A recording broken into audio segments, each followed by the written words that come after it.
ইন্ডিয়াতে যদি আপনি ট্যাক্স দেখেন তাহলে আপনার মনে হবে আপনি যেন সুইজারল্যান্ডে বসবাস করছেন, কিন্তু এখানে ফ্যাসিলিটি পাবেন কোনো থার্ড ওয়ার্ল্ড আফ্রিকান কান্ট্রির থেকেও কম। ইনকাম ট্যাক্স 30%, জিএসটি 28% এবং পেট্রোলে প্রায় 60% ট্যাক্স।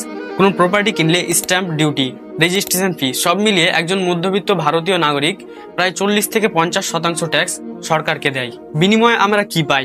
রোডের সাথে গর্ত ফ্রি, হসপিটাল আছে বাট সেখানে ঠিক মতো বেড অ্যাভেলেবেল নাই, গভর্নমেন্ট স্কুল আছে কিন্তু সেখানে ঠিক মতো এডুকেশন নাই, ঠিক মতো পড়ানোর জন্য 40 জন ছাত্রকে প্রায় একজন শিক্ষক দরকার, কিন্তু সেই স্কুলে 200 থেকে 250 জন ছাত্রের পিছনে শিক্ষক থাকে মাত্র একজন।